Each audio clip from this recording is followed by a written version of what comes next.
Good afternoon, everyone. My name is Garrett Schmidt, and I am the managing editor for ACO Exhibit Hall.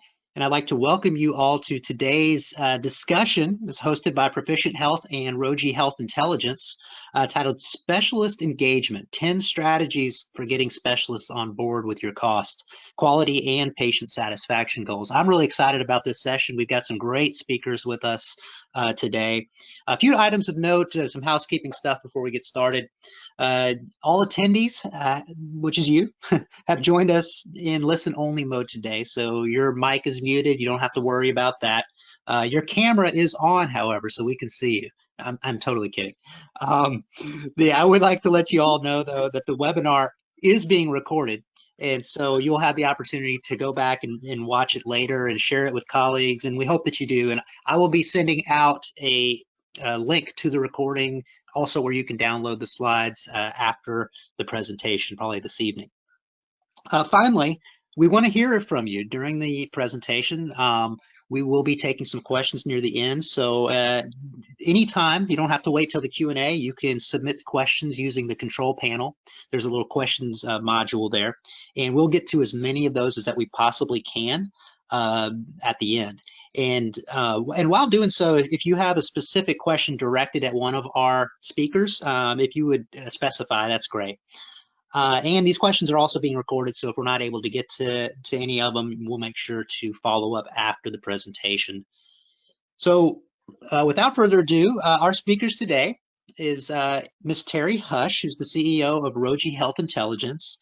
And she'll speak a little bit more about our other speakers, but then Dr. Tom Dent, who's the CMO of Roji Health Intelligence, and Mr. Wayne King, who's the Senior Vice President of Strategy with Proficient, and he'll be coming on for the second part of the presentation. So at this time, I'm going to hand it over to Terry to get us started. So welcome, Terry. Hi, everybody. I'm Terry Hush, and I am delighted to be here today. So I hope everybody can hear me because we've had a little bit of problem with the audio. I'm speaking right? Loud Garrett? and clear. We got you, Terry. That's wonderful. Good to know. Let's see, I'm having some trouble with moving the presentation now. Bear with us, folks. This is going to be a fun presentation. I want to lead in with a little bit of discussion about why we should even think about specialty care management and costs. And the main point is that specialty care drives about 40 to 60% of medical costs. And that includes not only the direct physician services, but diagnostics, radiology, procedures and facility charges, the course of treatment, post-acute therapy, pharmaceuticals. And that's just the beginning, to look at all the physicians involved in a procedure, the care of the patient. It's a very attributed model that really drives a lot of care. So why has it been so difficult to engage specialists? Well, first of all, they're not usually direct participants in an ACO. And so a lot of them don't feel like they're part of the ACO, feel a little even disenfranchised by that process, or they may see the ACO as not as a partner, but a necessary evil so that they can get patient flow. They also may be more at odds with value-based incentives than primaries because they are rewarded heavily for volume-based procedures. And although they're critical to the care delivery, many on the outside of the specialists view them as cost drivers as opposed to partners. That said, a lot of the ACO primary care physicians don't have the tools to choose specialists either. They are relying on historical referral patterns sometimes, or choosing physicians that are in network, and they may not really feel like they can govern the costs of those physicians in any way, or even know what those costs are, because the cost comparisons are not really available or they're inaccurate.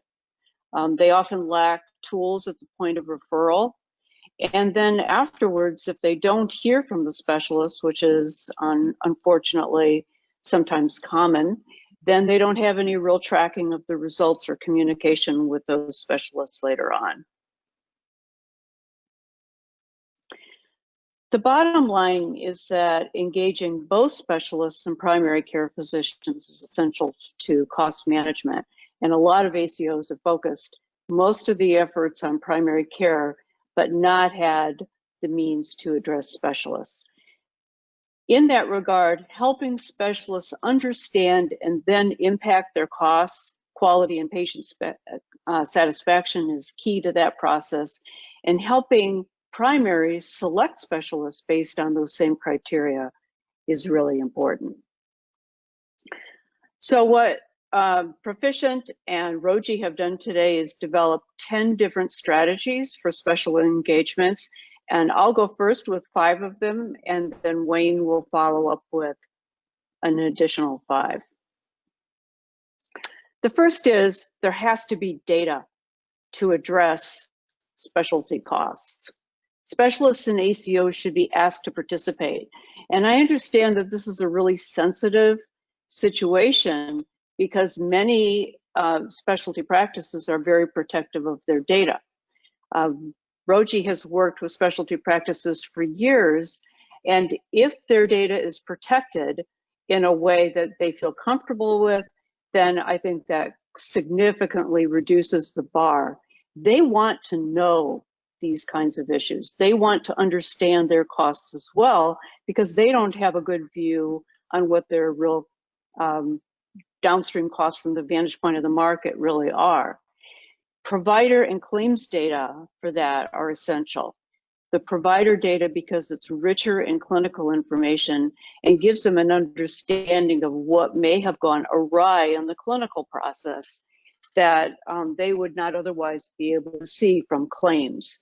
Also because claims has a lot of codes that are not really capturing clinical information. So providers may be coding something as a $0 code. It isn't captured in the clinical data in a way that can be driven into analytics. As I mentioned, the protection of that data is really important to specialists. It's very important from our experience that data not be used against specialists without completion of some process by which they feel comfortable and have properly vetted the data. So what do you do with that data? That comes to strategy number 2, which is an episodes of care cost analysis. The many bits of claims data and provider data, procedure codes, visit codes, and different things that have gone on, facility claims, et cetera, does not really give you the packaging you need to look at a comparison of either procedures or condition costs. So episodes of care creates that capability of standardizing costs so that you actually can examine the variation by comparing like procedures between different therapeutic approaches, between different providers, having different outcomes, and examining the cost drivers and costs over the time of the episode, which will differ a lot on the front end of the episode or just before the episode where you're really looking at diagnostics, then during the episode and afterwards. The objective is to reveal the options for avoiding those same kinds of costs, excess costs especially, in the future. From there, you can actually move into interventions to help specialists understand what their costs are, how their different patients vary, how they compare with other specialists in their practice and in the larger system. So what we do is involve specialists in a review of 5 cases per month. Very small number, something that is easily done. We make it very clear to them what the criteria were in loading those cases. And we can measure the engagement and them looking at the data in a passive way so that there isn't a lot of busy work involved in looking at the data. All they need to do is look at it. and we can capture the fact that they looked at it, that they delved into it. We can measure all of those different things as a process engagement, which is the first step. What you really want to measure is the fact that they actually engaged, and that engagement is part of looking at their data. The way we would actually choose those 5 cases is really up to how the ACO wants to drive home the point of costs. You can choose them on the higher end of the spectrum, but in some cases what you'll find is that those cases are cases that could be wildly out of control. That could be trauma or a lot of things going on that couldn't really be affected. So what we've found through our experiences is that cases in the middle part of the cost curve are bearing the most fruit for an actual review by physicians. You could deploy a method of collecting limited physician feedback or generating discussions. There can be peer review discussions. There can be virtual discussions. But the initial focus should really be on education and awareness of what goes into the costs and how they vary procedure to procedure. Moving up from the individual physician, strategy 4 involves the inclusion of the specialty practice in examining key cost drivers. A specialty-driven process to examine cases across the practice would include looking at the costs of anesthesia and pre and post services. And the point here is to take it into a clinical context where you can start to direct the overall management of a case by standardizing care and by identifying what ingredients in the overall path of a procedure or in the condition and treatment of a patient can lead to unexplained cost variations. When you look at these cases, going down to the patient stories that you see in the episodes are really revealing. You can see how patients may have been mischosen, for example, for a particular procedure.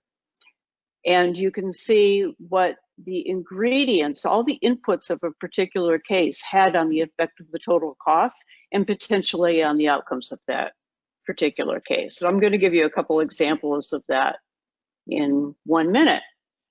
So I understand this is a very busy view right now of advanced analytics.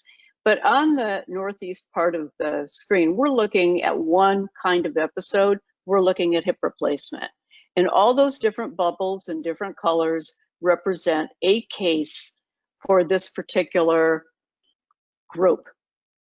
Now, there could be several physicians in that group, and then there'll be different analytics that would compare physicians. But right now, we're comparing the cost of all the different hip replacements in this group. And you can see that on the far right side, there are 3 cases that have really gone amok. Very high cost, highest costs on the entire spectrum. Then there are cases in the middle that kind of gather around there, and then a bunch of cases around an average cost, which is designated by the different lines. We've on the bottom part of this, we're showing which of these cases are by category. So we can see a total hip replacement. We can see a revision of a total hip replacement as well.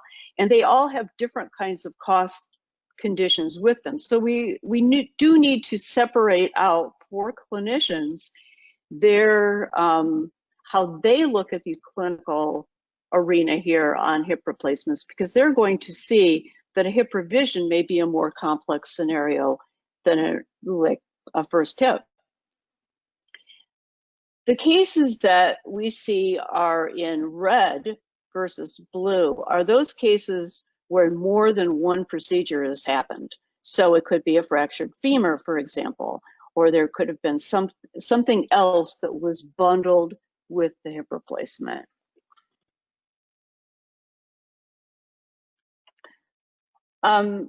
You probably won't be able to see this too deeply, but let me give you an idea of what this really is. This is and one patient in an episode of a hip replacement. And what happened with this patient over time were a series of different things that happened. There was pathology, there was looking at different imaging going on, then there was the actual procedure, there were inpatient exams, there were hospital events, and so on. But the real story here is what happened in a segment that we call notable observations. And these are pulling out things from the patient's story that show things that may have contributed to either cost or quality concerns. One is, the first one off the bat was the complication of orthopedic prosthetic devices. So we already know that the patient was complicated going in.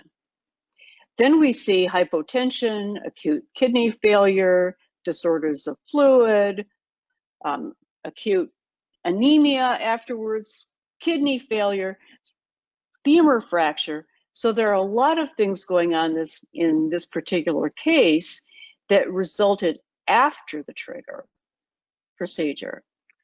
And so it might have been a case where the patient was already a kidney failure case, and the question is, was the surgery safe with that patient to begin with? And could something have contributed to this case that caused it to go over the average? So again, these aren't blame kinds of issues. These are illuminating issues at what kind of cases are going on in the ACO and how the clinicians should address the overall type of care, patient selection processes, and management of potential clinical problems during the treatment. This is another view that we do on notable observations and how they look across all hip replacements. So on the left side, the top notable observation volume, complications, intraoperative complications, breathing problems, post-hemorrhagic anemia, fever, a lot of issues that went on directly from the trigger itself, potentially. And then notable observations that came for all hip arthroplasties, and then kidney failure, strep infections, and so on. So they're just, again, trying to illuminate what is driving excessive costs. How can those be controlled? And a lot of them may not be able to be. The key is helping clinicians identify what they can and cannot affect during the process. And one of those ways that we think has the potential to do that is to involve centers of excellence. So originally, centers of excellence were designed as kind of a market face to the world, where an organization had enough mass to be able to produce a given kind of specialty care in a higher standard, maybe higher volume, maybe more prominent physicians involved, and so on. But the Center of Excellence can also be used to help involve a peer review process based on episodes to really look at whether there should be alterations in big components of the standard of care.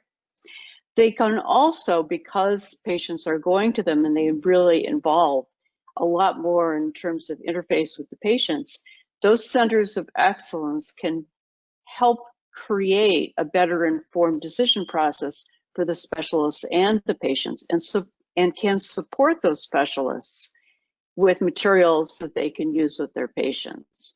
We know that patients are also driving the need for different procedures, and also are coming with certain risk factors. So if centers of excellence have the power to collect and distribute some of that information to specialists so that patients can be better informed and make decisions that are better for them in the end, that will be a great boon as well. Centers can also create volume minimums for specialists. We already know from a lot of research that some minimum volume is associated with better outcomes for care. And we need to make sure that ACOs are who don't necessarily have all of the tools that they need to evaluate what those minimum volumes are, can be working with established centers that can do that for them. And now I'm going to turn this over to Wayne King for the referral process. Thank you, Terry. Yeah, so now we're going to talk about strategies 5 through 10 and adding in some additional technology and business process to continue to drive down cost and increase patient satisfaction. And strategy number 6 goes into communicating with the specialty groups, the specialty practices on a regular basis. And as Terry mentioned, all the data that the analytics tool has driven, now we want to make that data actionable. And one of the things we've seen, which is kind of a key with this, is a role called the practice performance specialist. And this is somebody that's really in the network. They have one or more practices in their purview, and they're leveraging communication channels like visits, regular visits, the ACO's websites. We've even seen newsletters just to talk about operational best practices. With the visits, the practice specialists are actually out there, with a tablet, with the cost data, and also we'll talk now a little bit about referral data. So as they make these regular visits, they can give the specialist kind of a holistic view of where they're at and tracking their incentives, which we'll talk about. We're working with a client now that's integrating all of the data, so cost analytics data, referral data that's coming from a referral management system, and integrating into their CRM. So they have one really nice view for the practice managers and the referral coordinators to get that view of what's going on with their referral patterns and how they're doing against some of their key KPIs at the practice. So next, that takes us to strategy 7. And strategy 7 now is really talking about implementing tools like a referral management system that can continue to really give us some visibility in cost, really drive some patient satisfaction. We'll talk about that a little bit with reporting, and give us a lot of visibility into referral patterns. So as you guys know, a typical ACO you go into is going to have, whether this is physician-led or whether it's a hospital-led ACO, they're going to have really a lot of disparate systems out there, a lot of different EMRs, a lot of different tools that they have silos of information.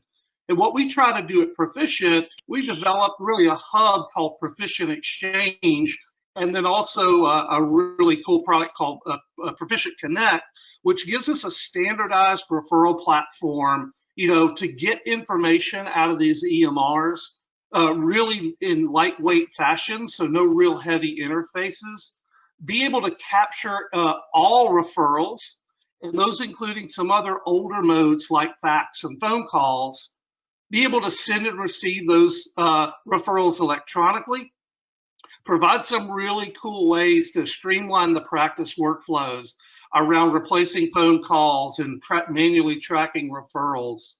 And then really a key with the Exchange product is closing that loop back to primary care, so they're getting in consult notes. They've got better coordination of care around a patient and that episodic journey that Terry talked about. So we get the closing that loop, which just provides so much benefit.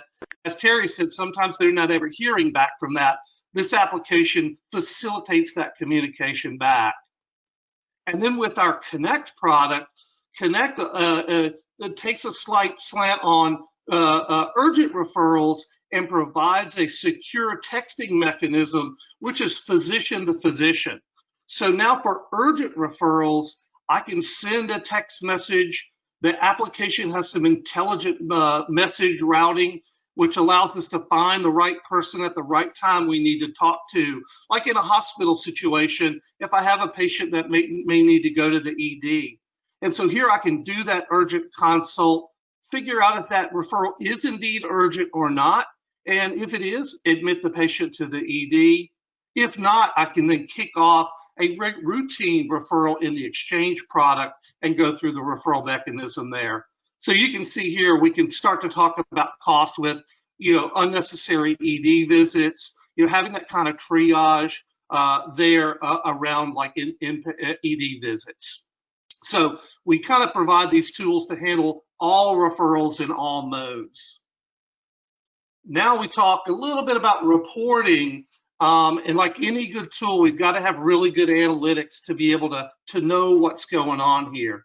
And so deploying over that network with all the EMRs, you can imagine how hard it would be to get that information out, curate that information, and provide some intelligible analytics. Well, here with the Exchange platform, we can see things right away ahead of claims like Terry talked about. Those are important, but we can also get some early trending, in near real time about referral volumes, referral patterns, things like if we are sending patients out of network, why are we doing that? And why are the practices making that decision? So we're capturing reasons along with those out of network referrals. And then some things really to drive some patient satisfaction is we can see time to schedule referrals. We've noticed with our tools that appointments get scheduled quicker. And so that's really driving the patient experience now to, instead of a week or two to get an appointment scheduled, we're doing that in days now because we have visibility into the referrals. And so here we can drill down on these and actually get down to raw referral data as well.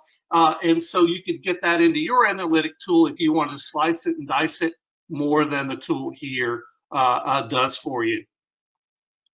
That takes us into strategy 8, which is now having visibility into the cost and the operational. We can start to get into some initiatives around this and an incentive plan for the specialist.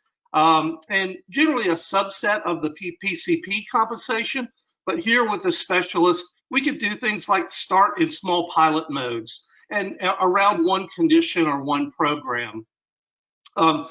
We've integrated the cost of the review process, and we can do that there again with our practice performance specialist, getting out, engaging the both primary care and specialty, and reviewing that data with them. And really here, bullet 3 and 4, using technology and then meeting some service parameters, putting together the program, incentivizing the specialist around the use of tools, and having some service level agreements around that as well is really the key. And I failed to mention, with the network reporting I showed you, we also deliver that at a practice level as well. So we can go in and look at the ACO as a whole, but we can also drill down into those key KPIs around a single practice and provide that to them, on our specialist visit. And then strategy number 9, sharing that relevant data with primary care.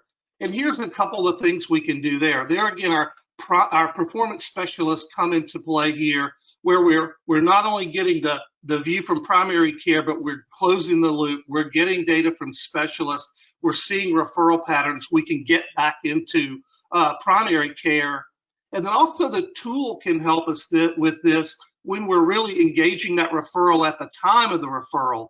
So here, the tool can provide a centralized provider directory that has a lot of different facets, if you will, for us to look at as we're making the referral, quality scores or cost data, even things around some of the practice performance, around time to schedule and proximity to the location to the patient.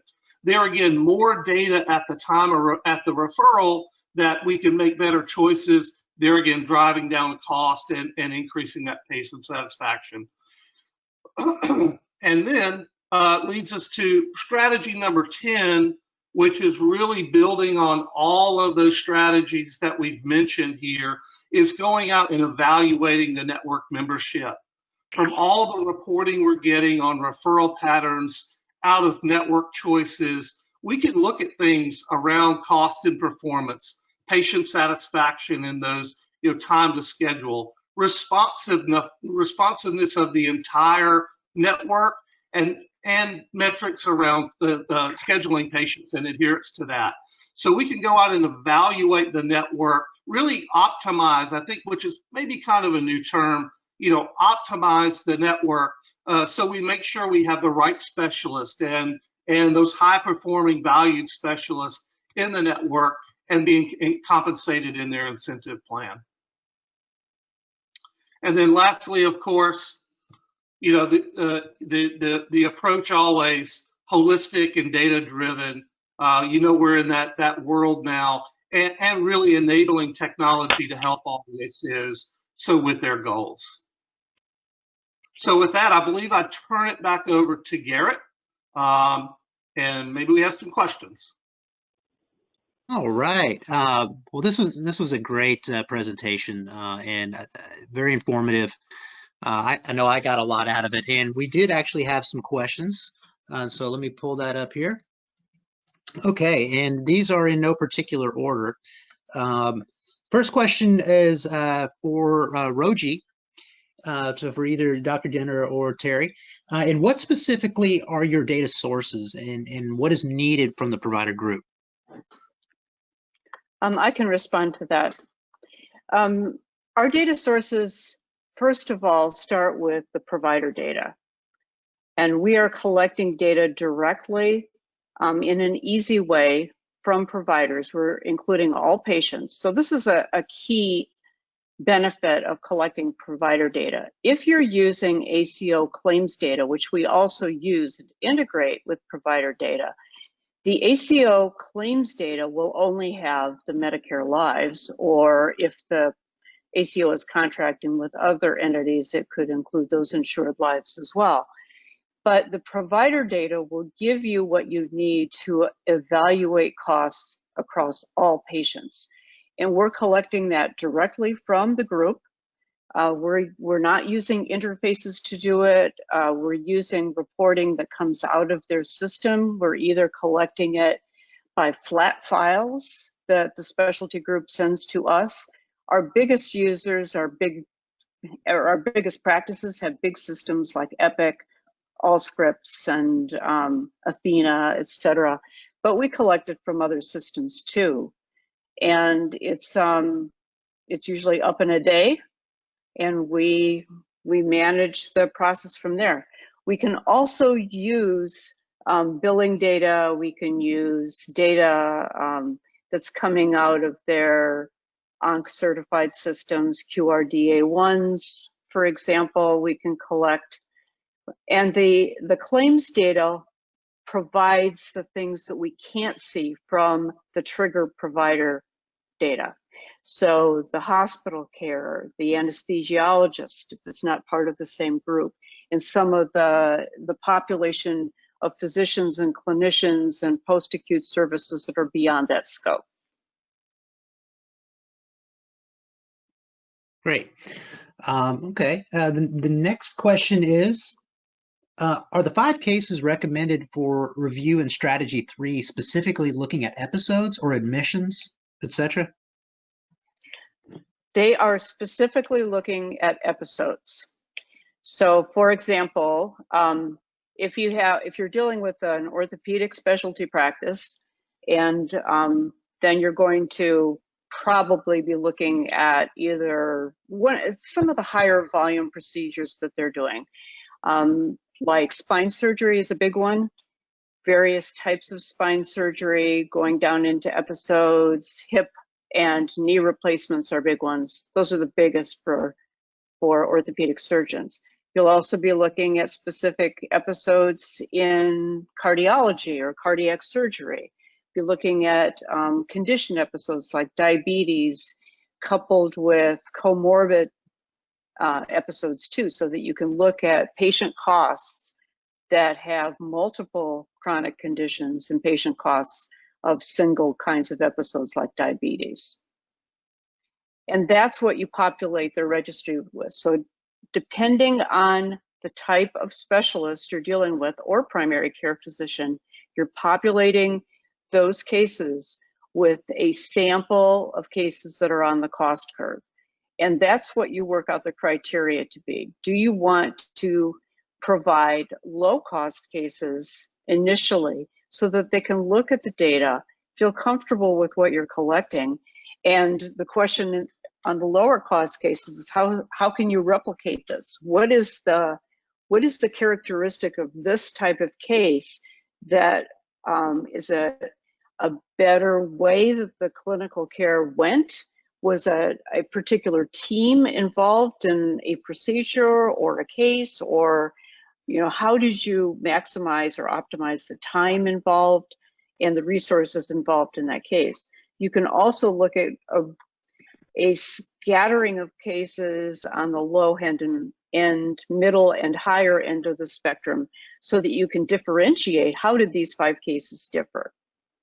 And you can look at cases that involved a lot of complications. So it's really part of a progressive thing.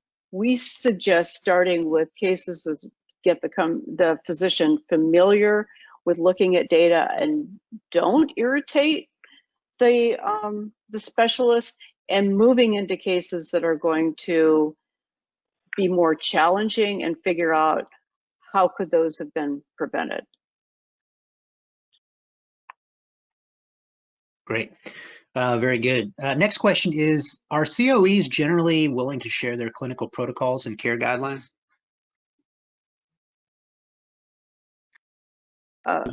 Yes. Are you asking, is that a Roche question? Do you want to ask that of Roche? This wasn't specified, so I'm not entirely sure. Yeah, we have found that because our clients tend to be very large multi-specialty groups and ACOs coming out of those groups, we have found that they are eager for looking at this kind of data sharing and understanding how their clinical pathway affected costs and outcomes. They don't get to see this kind of data. All of the data that they're relying on is anecdotal, but when they see analytics, say, coming out of a hospital or a multi-specialty group that are kind of vague, and you got a 5-star or here you are on the cost curve, that isn't actionable information. What they need and want to see and have been asking for is the breakdown of that information by clinical resources.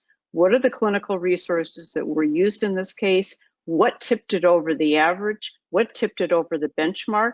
And they want to know what they can affect without going too far. Of course, they want to get the best revenues that they can get out of a case too. They don't want to be austere and potentially tip outcomes or patient satisfaction the wrong way in a case too. So they want to look at what's driving the case in a way that is affecting outcomes and affecting total revenues to the group, as well as affecting their outside costs and where they sit with their contracts. Awesome. Yeah, that was a very thorough explanation. Next question, moving on, because we do have several more. This one is, so you are able to drill down on the activity practice patterns of each individual specialist? We are, yes, because we have all of the clinical data. We have every bit that was recorded about the patient. So we're collecting clinical information from EMRs. We have the clinical information about the patient. We're collecting cost information, claims information, and all transactional information about that patient that's held either in claims or in provider systems. So yes, we can see every bit of it. We can, when I showed you the story of that one hip replacement, that is typical. We will see everything that goes down, and you see cascading stories of what happens to patients during an overall episode that spans a couple of months. Great. Next question is this one is directed at Terry. Terry, can you give some examples of the ACO resource decisions that you mentioned as related to specialty care? Well, the ACOs have a really tough job. One of the things that they have to ensure is that there's a good match between what their patients need and the specialty network that's out there that's in their area. So that volume issue, the minimum volume issue, becomes really key. Do you have enough specialists, and what's the competition level between specialists? In an urban area, you may have a lot of competing groups and specialists to choose from.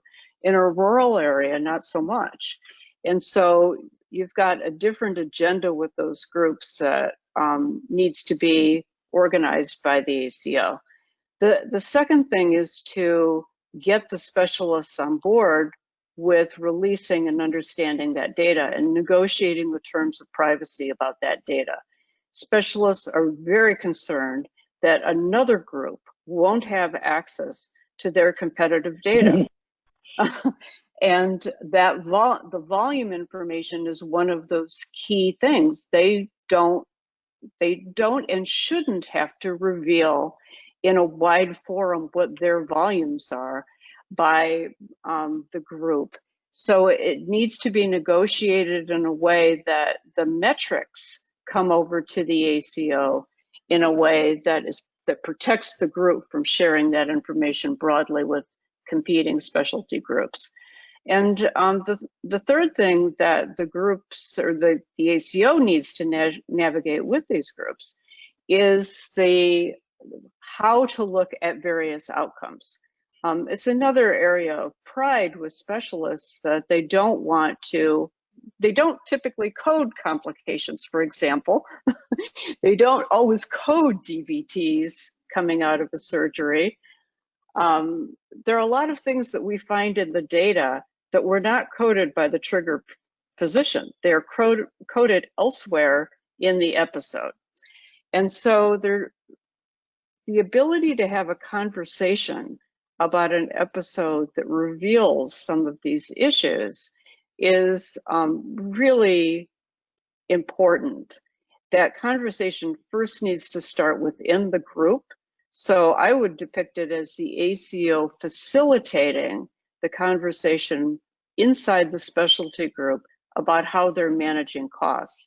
Much in the same way that, let's say, CMS organizes quality, they leave it up to the ACO and up to physician groups to monitor their quality, and they require reporting out of the metrics that allow them to gauge that those kinds of things are happening within the group.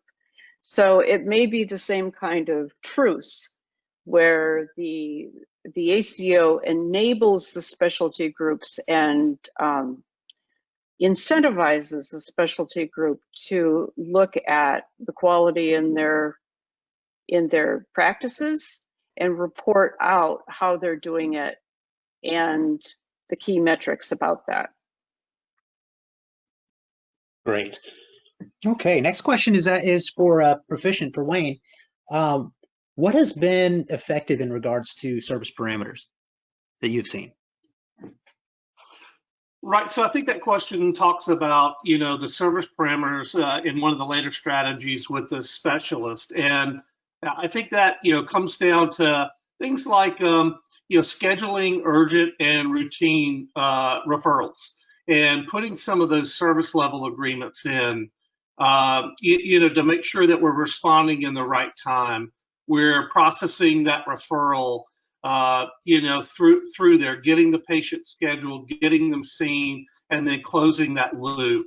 And some of that reporting and analytics that I talked about really helps that, because we can see the referrals journey, right, from acceptance all the way till when the consult is delivered back to primary care. And so that's some things we've seen with a client that really really help them kind of get visibility into that, and one of those good service parameters to implement. Great. And another question actually for you, Wayne. When a primary care provider is selecting specialists, how do you provide relevant data? Right. So I think I think that gets back a couple of ways, right? So it's really what I call kind of instrumenting, the provider directory. We talked about that a little bit, about having the benefit of a centralized provider directory, right, across a lot of disparate EMRs. So being able to see that in a central place and have those what I call facets, right? Being able to see, standard kind of things around cost and quality, but also, you can add in things which are scores that may be your own proprietary score, which may take a blend of that. So imagine being able now to, instead of kind of just firing away, right, or having to go back and look at maybe a manual or some kind of quick reference card, being able to go into a provider directory to do a referral, see my in-network providers, see some out-of-network providers, seeing some of those cost parameters or these kind of proprietary scores, to be able to select the right specialist to get that patient into. And then there, I said again, sometimes it's not always the preference, and so the provider directory allows you to also enter your own and direct those otherwise. We're just going to make sure we capture, what the reasoning is behind that, based on those patient parameters, diagnosis, the referral reason, and also why we did send them out of network. Great. Okay, we've got time for one more question, and then we'll have to wrap it up. And the last question is, I guess, I'm not sure exactly who it's directed to, but it's how receptive are specialists to accepting a prospective case rate, surgical and non-surgical, in exchange for payment at the point of service from both the plan and the patient? I think I can speak to this one. This is a new concept, of course. That case rate has to be built on some capability of the group to identify episode costs. So, because a case is an episode, really. You see some tinkering with that in the market right now. Cleveland Clinic has probably been the leader in marketing different case rates, recruiting employers and other insurers to put them in a risk position. We also see this happening in orthopedics a lot. We see it happening in cataracts a lot. So there's a lot of exploration in that. Could it be something that could happen broadly? Probably not this year because of the pandemic, but I think this is where it's heading for sure.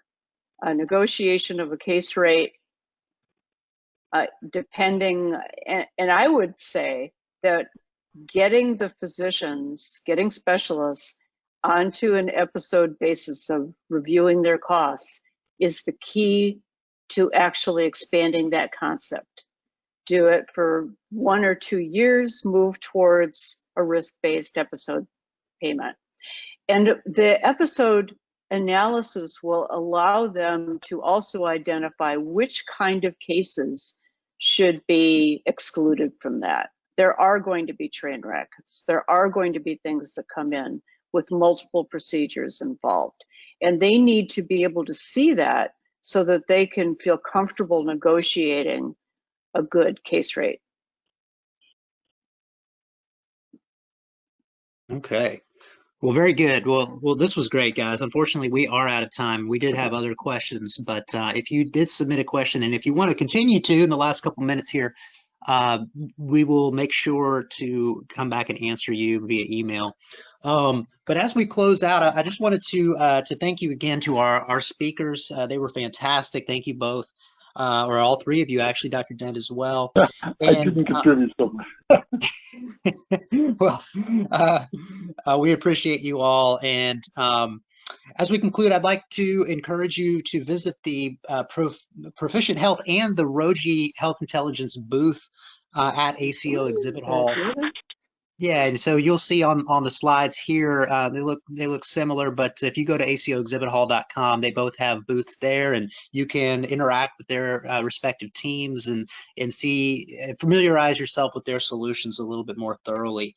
Also want to let you know that the ACO Exhibit Hall is where the recording will be housed in the reference library there. It'll be archived there. I will send you all a recording with links to the presentation and the slides, but you can find it there as well in the library. And lastly, if you have any questions specifically for either of our speakers or for the Roji or Proficient team, Terry's and Wayne's information is listed here on the screen. So feel free to reach out to one of them or either of them directly, and they will contact you back. And finally, thank you all for attending today. I know it's a crazy time and a crazy year, and everyone's just super busy. So thank you for taking your time to spend with us, and I hope you found today's presentation very informative, very helpful, and hope you have a great rest of your day. Thanks for coming.